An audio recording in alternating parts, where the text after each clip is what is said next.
Hey everybody, what's going on? And welcome to Hank's Think Tank. Today, I've got Ritch Wheeler in. He is our County Commissioner for Precinct 3 for Montgomery County, Texas. So guys, if you're out of Texas, if you're somewhere else in the country, this is still going to be a good video for you to watch. And here's the reason why, because it's guys like this that can provide the kind of information to help you to learn a little bit more about what's going on in your own community. So take a look, take a listen, check it out, and good morning, Ritch Wheeler. How's it going? Good morning, Hank. Man, it's going great. Glad to be back. Fantastic. Yeah, last time you were on, you were running for this position. That's correct. And I think that the reason why you won is because you did this show. 100%, no doubt. Everybody was on the fence, and then, yeah. Every vote matters. That's it. Every vote counts. All right, so I've got some questions that I thought of, and I just wanted to kind of let the conversation flow as well. Sure. But I wanted to get into who you are, who you are as a man, Ritch Wheeler. Yeah. So where were you born? How'd you grow up? What brought you to the culmination of such a great career? Yeah. Born in Houston, actually in Bel Air. The hospital that I was born in is not even there anymore. So Houston, Texas. Lived there for about 8 years. When I was younger, my dad was working at a 7-Eleven. And just decided one day he was tired of being poor. We were poor. So he put himself through college. When I was 8 years old, we moved to Galveston so he could do his residency. So he lived in Galveston for 4 years. And then when I was 12 years old, he moved us to East Texas, and that's where he opened up his private practice as a doctor. Wow. What kind of doctor? He's an obstetrician and gynecologist. Okay, awesome. And even though he's 76 years old, and I try to tell him every day it's time to retire, he's still practicing. That's cool. Yeah, no, it's great. Went off to military college. Thought I was going to join the military and fly fighter jets. You know, it's after that whole Top Gun thing. Oh yeah. And that didn't work out. But I ended up being in the Navy Reserves for about 8 years. Went to Baylor and then graduated from Baylor. Went back to East Texas for a while, and then made my way back down to always wanted to be back down in Houston. So made my way back down to this area, and actually moved to Montgomery County in 2009. Wow.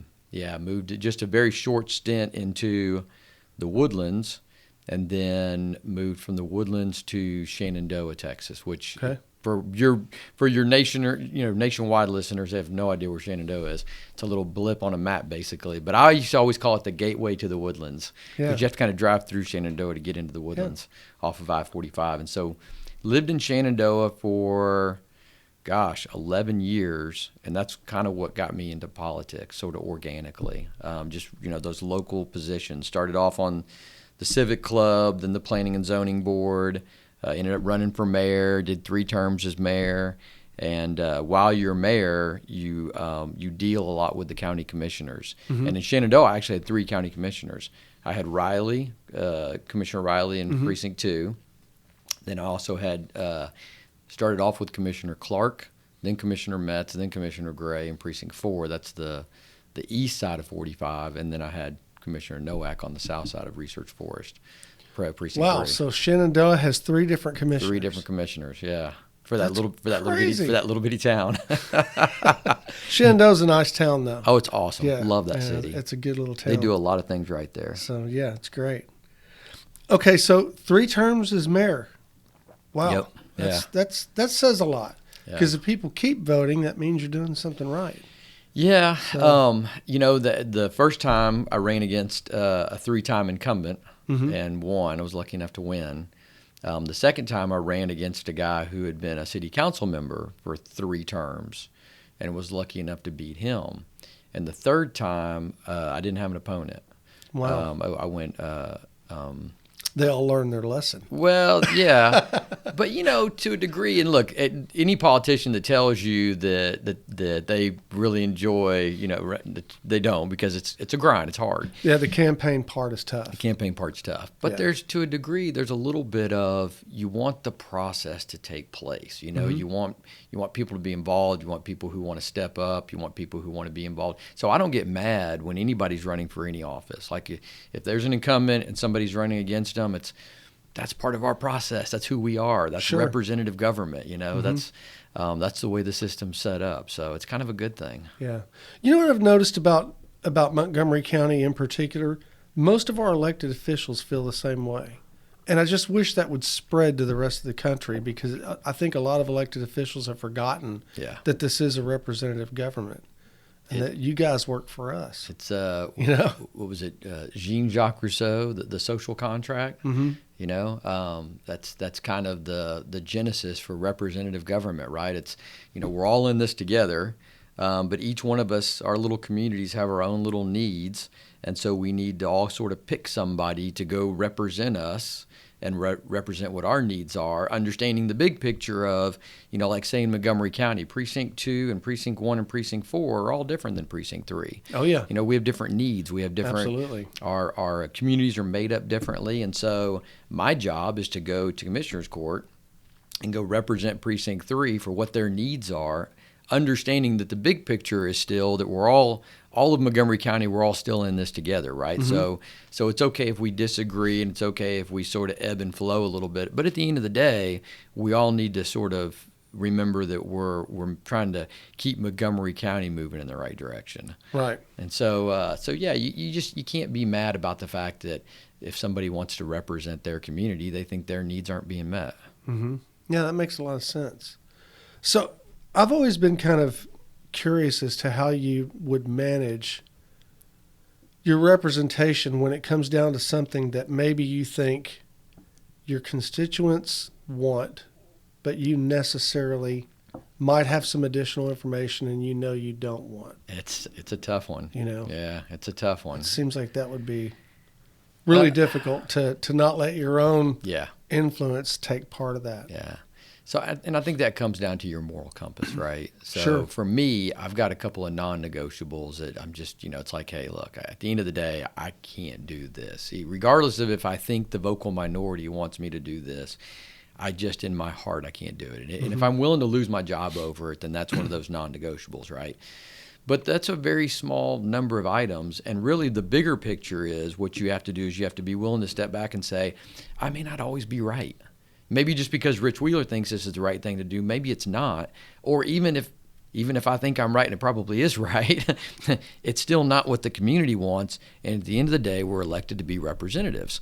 And so we represent our constituents. And unfortunately, government shows up for people to show up. So you only hear the voices that speak up. Sure. And you got to effort that, and it's difficult. And you got to do the best job you can to try to listen on as many different radio waves as possible to pick up that message. But at the end of the day, after you've compiled as much of that information as you can, you just have to say, what is it that my constituents want? I'll give you a perfect example of that. Okay. We just got through passing this road bond, from Montgomery County. The big road bond. Yep, and I'm sure we'll talk more about that. Well, there was one of the roads that when I was out campaigning that I would talk to folks about, knock on the door. And it's so funny, too, because you knock on the door and, hey, my name is Ritch Wheeler. I'm running for county commissioner. Love your vote. I'd love to answer any questions you might have. And they'd say, yeah, I got a question. What does a county commissioner do? Well, we maintain roads, bridges, right-of-ways, green spaces, help with traffic and congestion. And, okay, great. Well, can you do something about all this traffic on Rayford Road? Because it's a disaster trying to get in and out of here. This is over south of 99, where you have like Spring Trails and Harmony and Benders and all this area. And so I kept hearing this over and over again. And I'm like, okay, well, this is obviously an area that I've got to address once I win the election. And so the road bond comes around and I win, and I say, okay, or I win the election, the road bond comes around and say, okay, we need to create an alternate route for these folks over here. We need another road that they can use to get in and out of their community. Yeah, relieve some of the pressure. Relieve some of the pressure. So we put Townsend Boulevard on the road bond package. Okay. This is Townsend Boulevard going north from Rayford Road up to 99. Mm-hmm. There's another section of Townsend Boulevard that we'll talk about later that's going south from Rayford Road to Spring Creek. Okay. So anyway, we put this on the road bond package. Well, people come out of the woodwork opposed to it. They don't want the road. And I said, well, gosh, you got all this traffic and they're all stuck on one road, Rayford Road, mm-hmm. which necks down to 2 lanes at one point. And they said, yeah, we don't care. We get it. We understand that the traffic counts tell you. Was it right-of-way issues, or what was it exactly? It was a couple things. Number one, some of them that live over on that side of the community just don't want a 4-lane boulevard with the increased noise and headlights at night and I get it. Cutting down trees, and I do too. I get it. And then the other thing is that they realize is that increased infrastructure brings opportunity for more development, and it does. If you create infrastructure, then development at some point will follow. And so, even though the math would tell you that that community needs this road, the constituents are telling you we don't want it. And so, I don't live there. I live on the other side of the freeway. I represent them, and so my job is to say, okay, if they don't want it, then I shouldn't build it. And so we had town halls, we did the whole 9 yards, and I told them, I said, okay, we'll pull it off the road bond list, and I will not use any of this road bond money to build that road. So didn't tell them it wouldn't ever get built. I'm sure one day down the road they're going to come back to me and say we want it. But I told them, hey, you said you don't want it being built, so I won't build it with this road bond money. Wow. So that's one of those areas where you just have to take a step back and say, even though I think this is the right thing to do, the constituents, for the most part, don't, and so I need to do what my constituents want me to do. Yeah. It's a tough thing. It really is. But you got to think that their thought horizon is a lot smaller than yours, because you're looking at things from almost a bird's eye view and saying, okay, this is my precinct and here's where the bottlenecks are. Yeah. So in order to fix this bottleneck, I could do this. Yep. But they're not seeing that. They're seeing it from their own local perspective. 100%. I don't know about that. And it's not just the 30,000-foot view that as a commissioner you have, but it's also the long game that you're looking at. So, for us, we're not looking at this year or 4 years that you're in office or 8 years or whatever. You're making decisions for what do we think the community is going to look like 20, 25, 30 years from now, 50 years from now. The Woodlands just celebrated 50 years, right? And we have to be thinking that way. Feel so old. Isn't that crazy? Yeah, I know, right? Isn't that crazy? But we have to be thinking that way. And I tell people all the time, I got 3 boys. Yeah. And who knows, man, maybe one or all, if I'm lucky, of my kids, they want to move back here one day and raise their families, and raise my grandkids. Yeah. And so you have to be thinking about what is this community going to look like 30 years from now, and how can I play a part in making sure that we develop it responsibly, but it meets the needs of the community without losing its characteristics of the community. So it's a tough balance, but again, you have to listen to your constituents. Yeah, that's good. Well, I'm glad you have that thought process. I don't think a lot of elected officials in other places do. And you see it when you go to court, commissioner's court. Yeah. So, it kind of shows. You mean you see it for our commissioner's court? Yeah. Yeah. I think we have a good group up there. I think so. And that makes me feel a lot better about the property taxes that I pay. Yeah, because, right? I know that money's got to go somewhere, and if it's going to go somewhere, I want it to go to the individuals who are going to at least say, well, wait a minute. Yeah. Before we do this, let's think it out. And I've heard that in Commissioner's Court over and over and over 100%. Again. Before we pull the trigger, let's take a look. So, I tell my staff all the time, and I joke to people when I go speak at events is, y'all give us money. We're kind of like a business. You're like a client. We're supposed to call you constituents or residents or whatever, but I kind of think of my constituents more as my clients. Sure. Because you give me money, maybe not willingly, but you give me money. And then it's my job to return a 5-star service. Sure. And that's the way I look at it. And look, I got great staff, and they do a 5-star level service. But that's the deal, right? Is as taxpayers, we're giving our money, and we expect something in return. And what we expect in return is a service, for the most part. It's not necessarily a product; it's more of a service. But it needs to be a 5-star level service. And so that's kind of the way I try to approach it. Is if these were clients and they'd take their business elsewhere, if we didn't do the job correctly, right. How would we do the job then? And so I tell my staff all the time, I said, they can't take their money elsewhere, but they can give it to somebody else 4 years from now. Yeah, So that's kind of the hook when it comes to politics, right? Is if we don't like the guy doing the job, then we'll give the job to somebody else. That's it. I've often said on the show, vote for the guy who would do the job the way you would do it if you were elected to do it. Yeah. And you won't steer yourself wrong that way.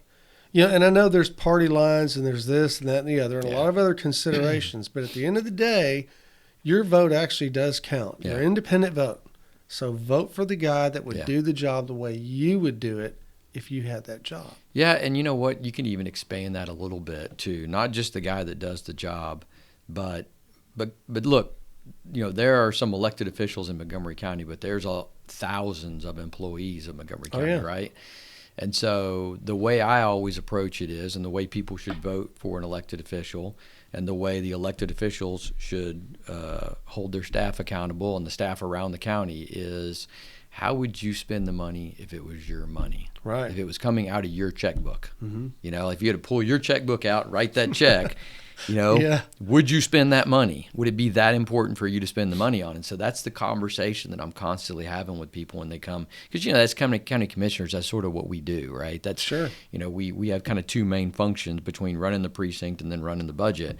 And so we have a lot of people that come to us with budget requests. Mm-hmm. And so the litmus test always is, if it was your money, would you spend it on this? Mm-hmm. Would you take that flight to go wherever it is for training, or would you drive there? Or makes sense. I mean, just whatever, all the little things, right? It's would you spend that money if it was your money? Because sure, it's easy to spend somebody else's money. Right. It's easy to spend government money, because that's just kind of it's like in the cloud or something. But when it's your money, it's a little more difficult. And so that's the approach that I think all elected officials and really all government employees should take is would I spend this money if it was my money? I like it. Yeah, that's a good idea. So let me ask you this. What's the biggest challenge that you have faced since becoming elected? I mean, really, what was the one thing that you said, man, I didn't expect this? Oh, kind of like the dog that finally caught the car. Yeah. Now what do I do with it? That's it. Yeah. I wish I could say I had challenges. And I always tell my staff, we don't have challenges, we have opportunities.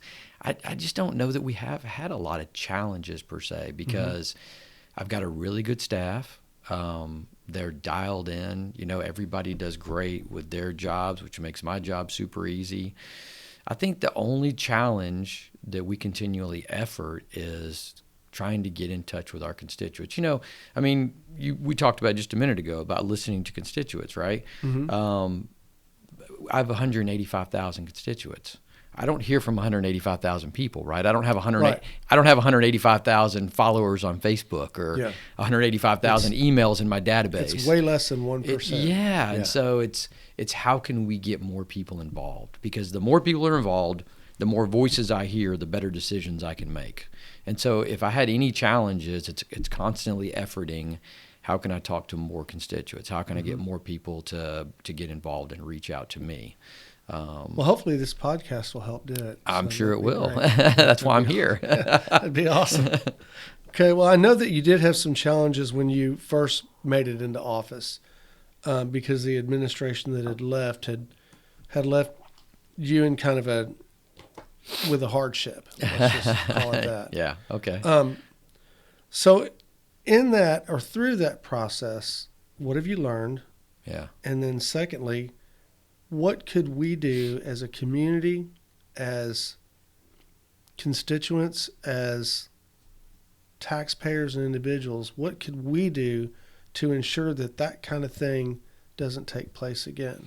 Yeah. Those are all great questions. Walking in the door January 1st, there was some interesting dynamics. Mm-hmm. But some of the assets had been redistributed to other departments in the county. And I've actually wondered how that's even legal.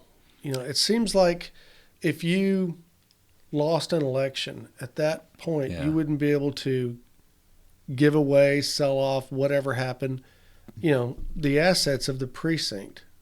I mean, how's that even legal? Well, basically because it was all county property and it's staying within the county. He didn't So go, if it gets he didn't go give it to one of his buddies. Right. If it gets transferred to another precinct, then it's considered good. That's right. It's still considered okay. Wow. So yeah, walking in the door, there were some things that we had to go get back, a lot of things, which we did. Probably 90% of the stuff that had been given away, we got back. There were a few things that, and look, and even some of those cases, there were a couple of phone calls that were made, and it was like, hey, we really need this, and this was kind of like, okay, you know what? If you needed it, then I would have given it to you too. Mm-hmm. Be it a truck or something, right? Right. But for the most part, and in those situations, those weren't even other commissioners; those were departments in the county that really truly needed something. And so that was for the good of the county. For the most part, we got everything back. Okay. So you ask a question going forward: how do we, be careful not to let that happen again? What can we do to ensure that type of thing doesn't happen? So we put some guardrails on it. We put some guardrails on it, and we said, okay, an outgoing elected official who has lost their election, can't give things away, basically. Okay. Can't give away assets. Mm-hmm. And so that was good. One of the things that I'm going to continue to effort are some of these major expenditures, major contracts.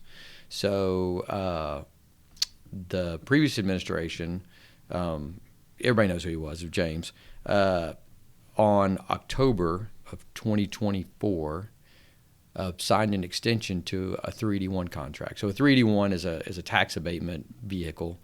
And basically what that says is the county sets up an agreement with a developer that says if you build X infrastructure, then whatever the property tax generated off of that new development that creates, we will take that property tax and reimburse you for that infrastructure. So we talked about Townsend Road a little earlier, going north from Rayford Road to 99. Well, there's been a 381 in place for years. I think it was 2014 maybe was when it was first signed, to build Townsend Road from Rayford Road south to Spring Creek, and then over Spring Creek with a bridge, obviously, and connect to Townsend Boulevard in Harris County. Okay. The county signed a 381 agreement with that developer that said, if you build this road, this Townsend Boulevard going south and a bridge over Spring Creek, then off of that new development, whatever property taxes are increased, then we will pay you back $27 million to build that infrastructure. Okay. Well, I'm sure when that thing was first drafted, however many years ago, you could come close to building that road for $27 million. And now with cost escalation, you can't even come close. Right. It'd be $300 million. Yeah, it's a $100 million bridge probably. Right? Yeah. So, but it's only about 3 miles of road from Rayford Road south to Spring Creek. And at about $10 million a mile, it comes pretty close. Yeah. About $30 million. I think you can build that road. Mm-hmm. They're not buying right away because they own the land, right? Okay. So anyway, long story short, in October of 2024, James signs an extension to that contract, 5-year extension. It was going to expire in 2 years, so he tacked on 3 more years. And he removed the clause about the bridge, the most expensive component, $100 million. He removed that. So now the developer only has to build, and they have 5 years to do it, Townsend Boulevard from Rayford Road south to Spring Creek, 3 miles, $30 million. They get reimbursed $27 million, and they can build their development, which is probably going to consist of about 5,000 to 7,000 houses, somewhere in the neighborhood of 10,000 to 15,000 cars, additional traffic that has got to go up Rayford Road to get out of that development. Right. And so he created the pathway for that development to take place, that 5,500 acres down there to get developed. He created the financial ability for that developer to build that road so they could create that development at the county's expense.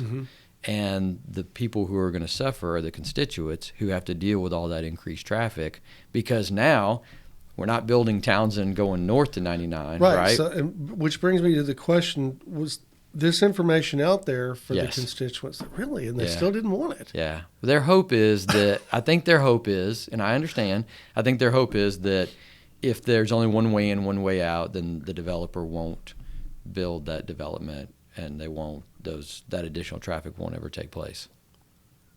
That's a gamble. You're rolling the dice. That's a big gamble. Yeah, you're rolling the dice. Yeah. But the big picture, no outgoing commissioner with 2 months left in office should ever be allowed to sign a $27 million contract without a lot of eyes being put on it. Like really that needed it. And here's the worst part. It went through on the consent agenda. It went through on the consent agenda, not under Precinct 3, under the county attorney, and it wasn't with the developer. It was with the MUD 118. So nobody knew what it was. Nobody knew. Somebody, everybody saw, there's a contract being signed with the county attorney signing with this MUD. Move on, right? Wow. Nobody paid attention to it. Everybody agreed to the consent agenda. Contract was approved. And so that's the kind of thing that, for me, we've got to pull that out into the open. There's got to be more eyes on it. No one commissioner with 2 months left in office should be signing contracts of that magnitude. And it brings up a bigger point that we've even talked to the county attorney's office about, that we really need to have contracts of that size. Those need to be in open court, not on consent agenda. No, I agree. Whether it's an outgoing absolutely. commissioner or not, Yeah. it needs to be in open court. Right. Just for the added transparency and the ability for other people to take a look at it, maybe have additional ideas. 100%. Yeah. So, If it's a good idea, then you ought to be willing to defend it in open court. Yeah. If it's a bad idea, then that's maybe why it's not in open court to begin with. Right. So is that something you'll be bringing before Commissioner's Court again? Yeah. Okay. Already have, actually. I've actually brought it up twice. We've got between road bond and budget, but I've been working with the county attorney's office to draft some language so that we can take a look at putting some guardrails up. No, we don't want to keep anybody from doing their job. Sure. Obviously we all have jobs to do for our constituents, and nobody thinks that anybody that's on court right now is going to do anything nefarious. All four of the guys that I work with are great guys. I get along great with them. But again, I'm usually, when I'm making decisions, I'm thinking about 10, 15, 20, 25 years down the road. Well, I don't know who's going to be county commissioner 20 years from now. Right. And if we have just gone through this problem as a county, then it's our jobs to make sure that future offices and future administrations don't have to go through that same problem down the road. And so we have to set up some guardrails to keep that from happening again. Yeah, I like it. All right, so you're 8 months in. That's not a lot of time. Not a lot of time. But what's the one thing you're most proud of after 8 months? 7 months in, if we're going to be honest. Yes. Actually, you're right. What am I proudest of? The staff, overwhelmingly. Yeah. The change in the culture in the office, just everybody is happy. They're all excited to come to work. They love doing their job. They love interacting with constituents, other members of the community, other members of Montgomery County government. That's what I'm most proud about. How many people you got working for you? 56. 56. Yeah, Good 56 Lord. as of like a day or two, and I think we're supposed to be hiring one more. So, well, that's a full-time job, just managing that many people. 100%. Again, if I didn't have really good staff, it'd be 10 times harder. But then I also have a really good chief of staff. Matt Beasley. Most people know who Matt Beasley is. Oh yeah. He does a phenomenal job. So having him is a game changer, no doubt about it. Absolutely. You got lucky. Yeah, I got really lucky with him. Not only does he know the county really well, not only does he know the precinct officer really well, because remember he was chief of staff at the precinct before leaving to go be justice of the peace. Right. So he understands the precinct. He understands the community. If you say a road in Precinct 3, he knows where it is because he's lived there all his life. But then having been an elected official and serving 1.5 terms on that, he really understands how to navigate the county with other elected officials, other departments. How to make those phone calls, how to make those connections. And so that and he's got that makes a amazing huge, contact database too. So Yes. I mean, you know, Yeah. knowing the right people never hurts. it makes a huge difference. It really That's does. for So sure. so that's by far what I'm proudest of. But other than that, we've made some great strides too. You know, I think if you were watching court the other day, for instance, talking about the road bond, you know, for the new guy in office, only been there 7 months. And I've already done twice as much work, not trying to make it a competition. No, I get it. But Yeah. but we got off to a really good start, right? Sure. Trying to actually get projects done. And so I'm proud of the fact that our guys are hitting the ground running, getting some of these road bond projects going quickly. I come from the private sector, you know, so everybody keeps telling me, oh, these projects, you know, they take 2, 3, 5 years. Molasses. Yeah, and I'm not going to allow myself to subscribe to that. You know, it's like, Sure. hey, look, I'm going to constantly be the one pushing, saying no. If we're using taxpayer dollars, and we need to be giving taxpayers their return as quickly as possible. And so my mindset's going to continue to be push as hard as you can and try to get things done as fast as you can. Not, you know, we want to do it correctly. We want Sure, to, yeah. but we got to be efficient. We've got to be moving at the speed of business, not at the speed of government. Okay. Wow. I haven't heard that statement yet. I'm going to have to save that one. That's a gold nugget right there. So how many shovel-ready projects did you have before the bond got passed? We had about $26 million worth of shovel-ready projects before the bond ever got passed. That's healthy. That's healthy. So we've got basically, well, you know, again, we go back to the Woodlands is 50 years old, right? Just celebrated a birthday. So there was a lot of infrastructure that needed to be replaced.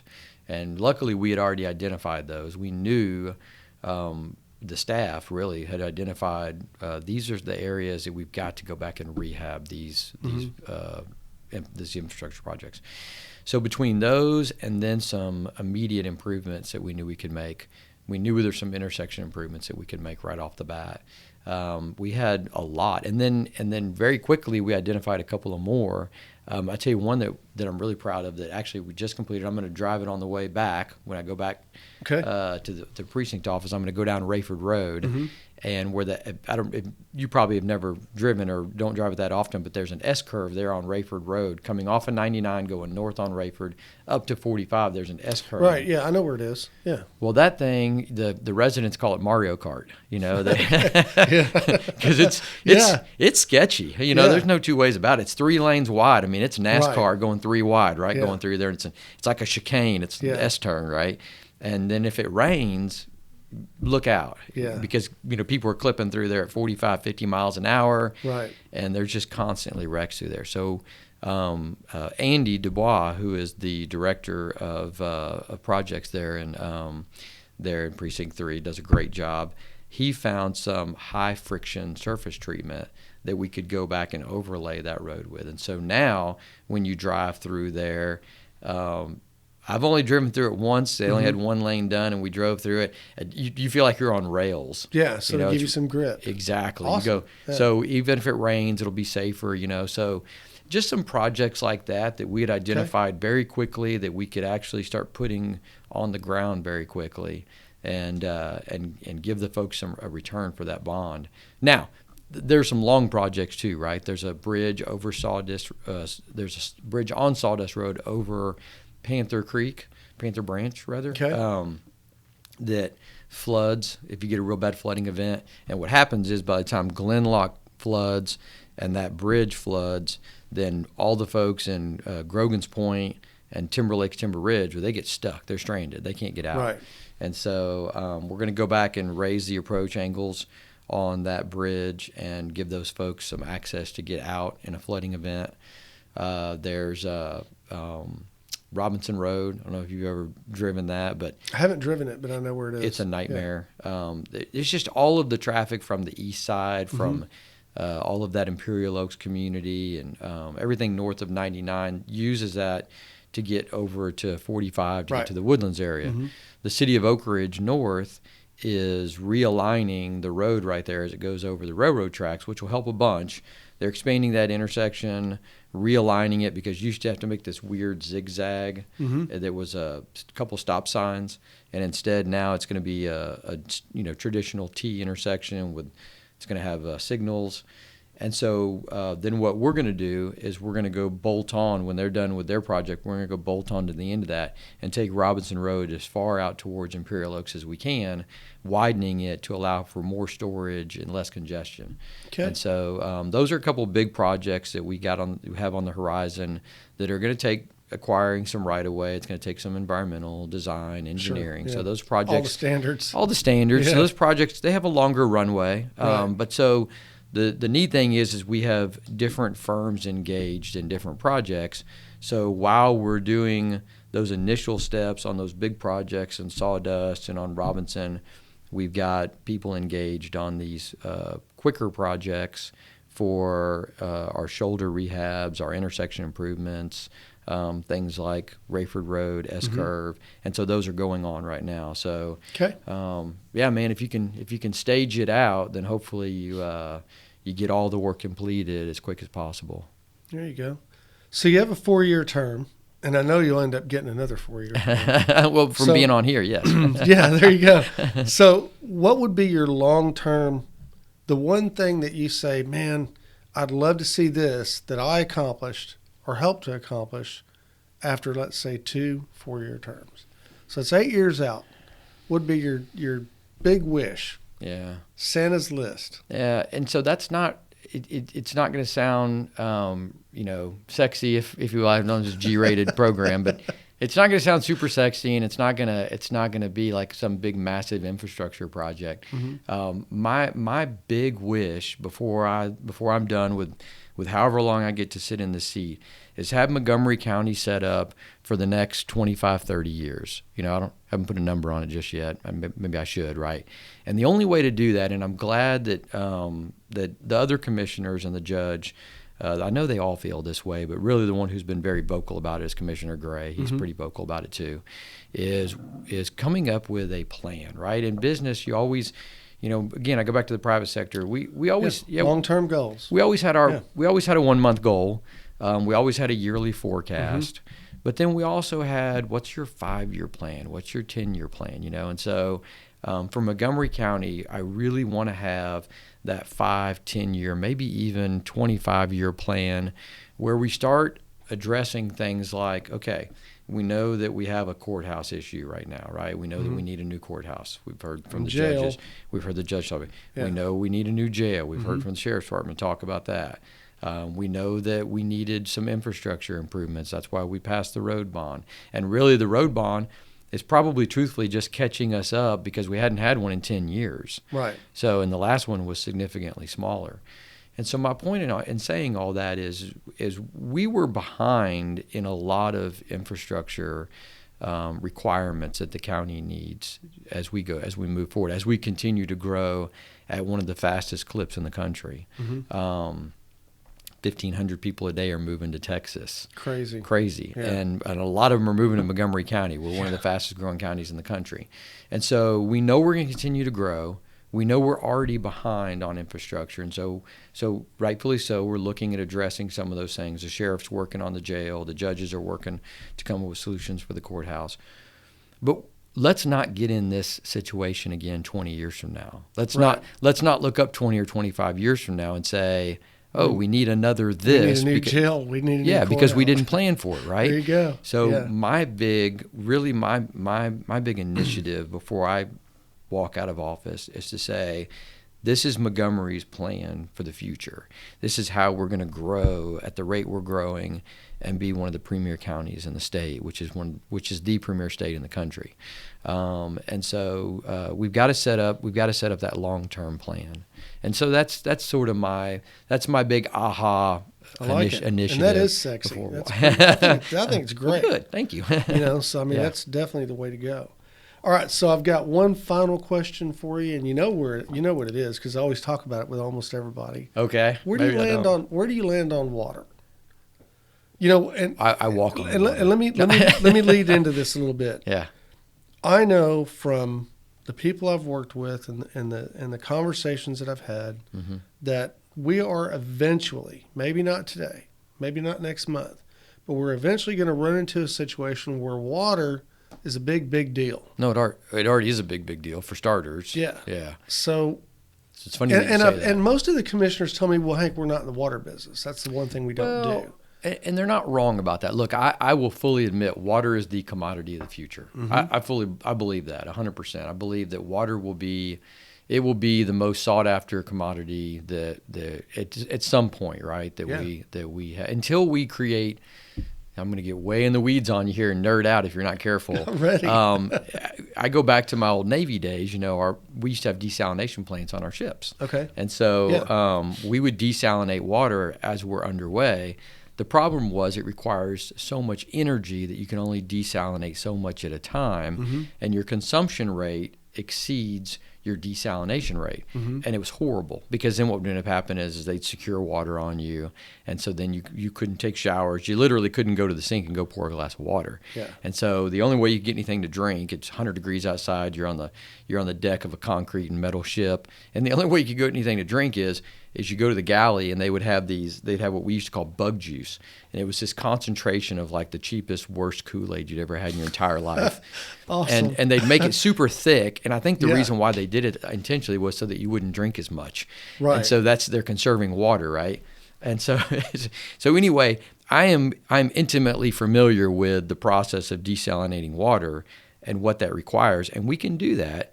We have to have better energy sources. And so at some point, one day down the road, whether it be fusion energy or whatever, we're going to come up with a way to desalinate water at a faster rate than our consumption rate, and we'll get ourselves out of this hole. Until that point, then we're going to be in a water issue.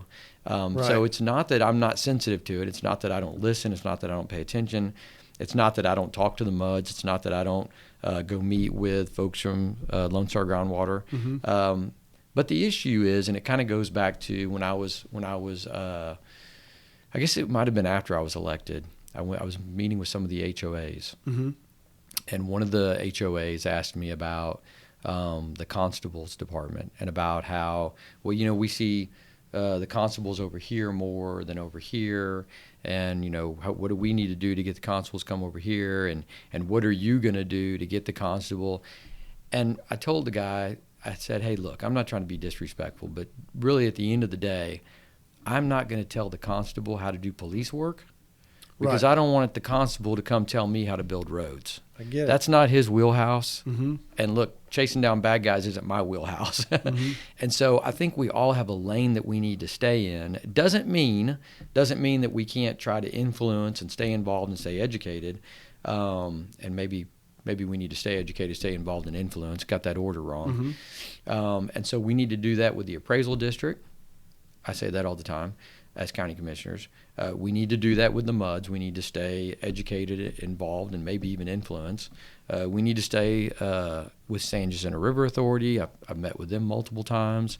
Lone Star. Great group at San Jacinto. And so I think they are. They're all great groups, if we're going to be honest, right? I mean, look, everybody is in it because they're trying to serve. And again, it goes back to that Jean-Jacques Rousseau, right? It comes back to the social contract.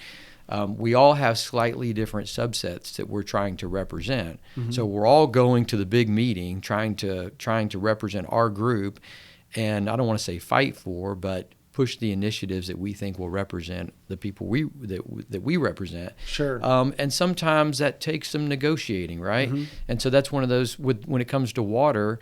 They're all good groups and good people, and they're all trying to do the right thing. It's just how do we get it to work for the whole county and for the whole population? And it's going to be that's the question. It is, and it's the tough one, and it's a tough equation to solve, right? It really is. And so it really, from a county commissioner standpoint, it goes back to stay educated, stay informed, stay involved. But I'm not going to go tell San Jacinto River Authority how to do their job. I'm not going to go tell the MUDs how to do their job.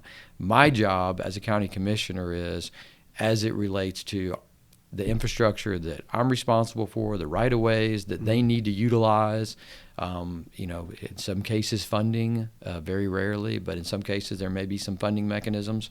And so those are the areas as county commissioner that we have more influence than others. But there are people that are a lot smarter than me when it comes to hydraulics, and those are the people that need to be involved in the conversation. That's for sure. Yeah. So, it's I think that's a important good to stay position, involved. though. It sounds great to me. So at least you're interested and not just, turning your back on it, saying, hey, it's not my deal, I'm not getting involved. No, you can't turn your back on any of it. If nothing else, to be an elected official, you also have to be a constituent. You got to live here, So we all live here. It's important to all of us. Okay. One final thing. Average guy, average voter, not involved in politics, don't understand it, not really even involved in civics at all. So not you. Right. So why should I, as that person, attend or watch the videos for Commissioner's Court? What's the importance? Because it's super entertaining. It's fun. It actually is. It actually is. It really is. But explaining that to people, they're like, it sounds boring to me. Yeah, I know, right? Yeah. No, because you're getting to see where your tax dollars are being spent. At the end of the day, that's the most important function of local government. Look, local government is a taxing entity. Mm-hmm. Absolutely. It's a taxing entity. Mm-hmm. And so then with those tax dollars, what do we do with them? In some cases, we're providing for the public defense. We're providing for public safety through constables' departments and sheriff's departments, and there are important decisions that will be made at court as it relates to public safety that people should be informed of, and they see how their money's getting spent. There are important decisions that are going to be made about infrastructure, just like what we talked about. There were a lot of people who didn't understand the road bond. Had they come to court or had they just watched on YouTube, they probably, because we had several meetings leading up to it, they probably would have understood it better. And I get it, man. We're all busy. We all have our own lives going on. And in some cases, you don't know what you don't know. But if somebody hears, about Commissioner's Court or about their local city council meetings, what I would say is this: when it comes to government, and government, again, it's one of those things that people are like, I don't get involved in politics. It's not my thing. Well, it's everybody's thing, because we are civic responsibility. We are a representative government, right? And so the only way we can represent people is if those people are part of the conversation. We don't want selected people who rule over us, right? We're not in that type of a society, luckily.